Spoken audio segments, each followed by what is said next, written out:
Karen Parkin is a feminist dream. She made it as the only woman on the board of the German sportswear company Adidas. The New York Times writes Karen Parkin, who is British, had been the only woman on Adidas' six-person executive board since 2017 and was responsible for human resources across the company.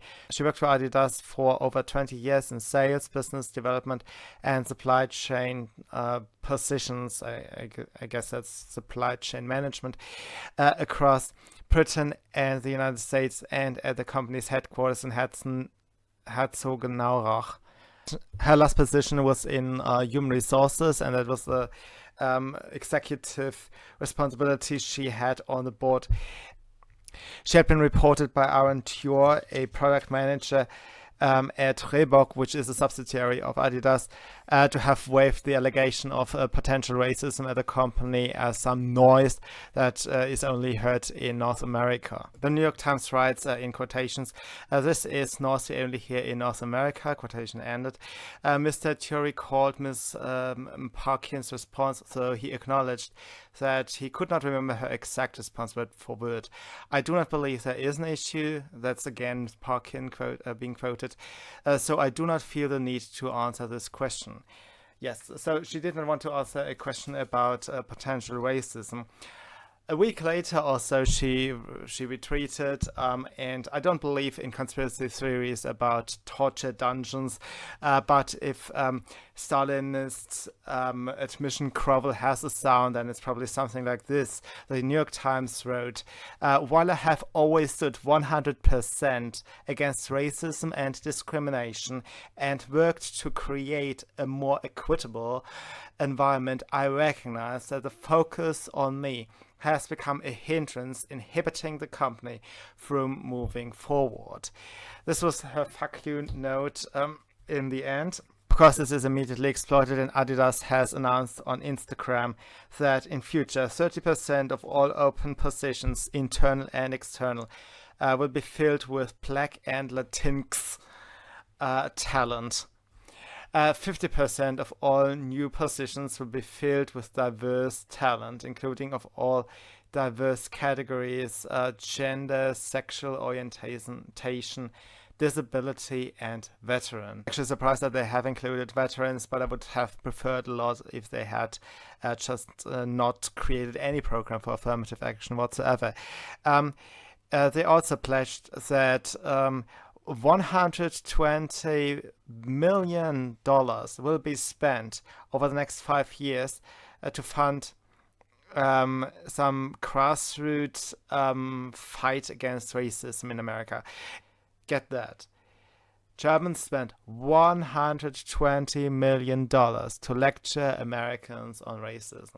Here's the thing, I don't know how much Black Lives Matter activists actually know about history.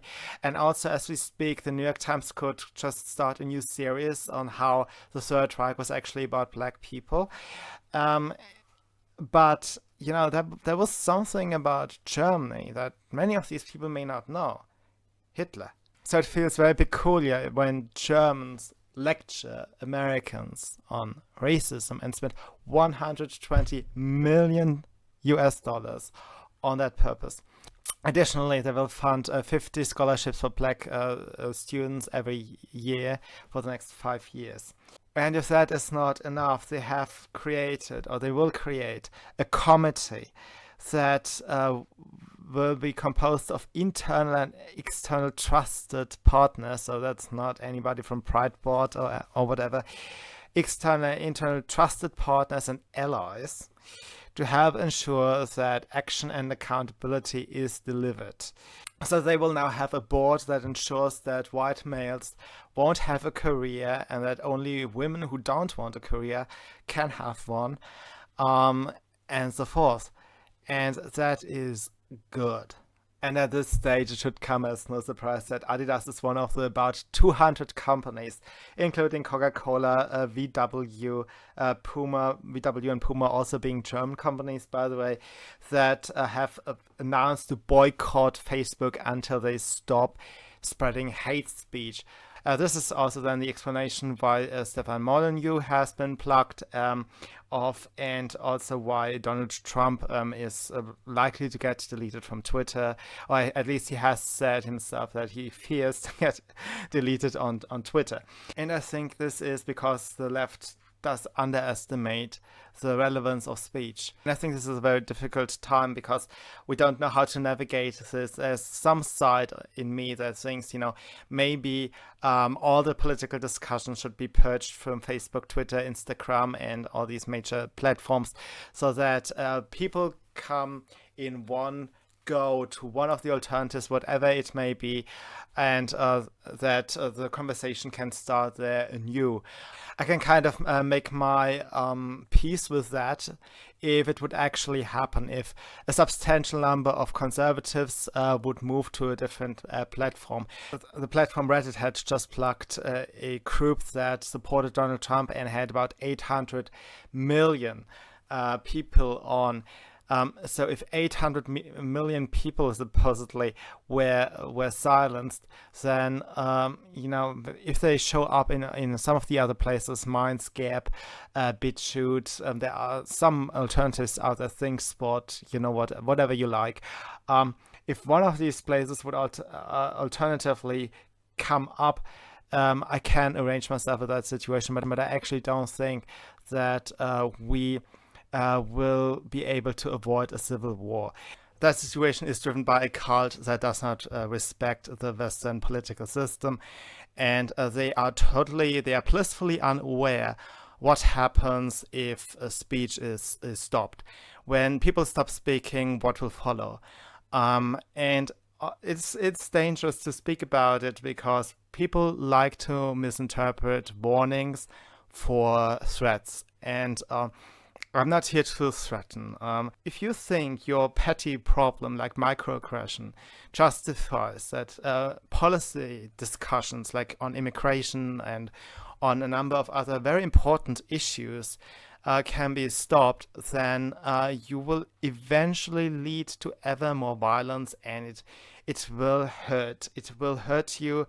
No matter how well gated your community is, if you are as confrontational as you are right now, no gated community is gated enough in the long run, because people are not smoothed into authoritarianism through a long-standing tradition over hundreds and hundreds of years.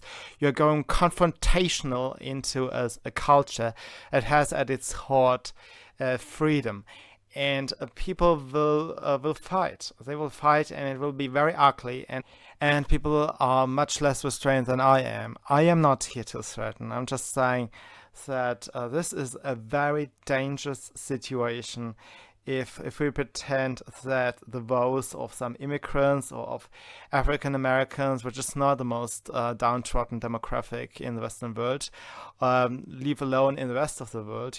Eastern Europeans have a much lower living standard than African Americans, for instance. Likewise, this is the case for Latin Americans, for Asians, and so forth. And they won't put up with your crap all the time. You can delete our channels, and eventually you will. But once diplomacy ends, violence starts. That was it for today, and I'll see you soon. Bye.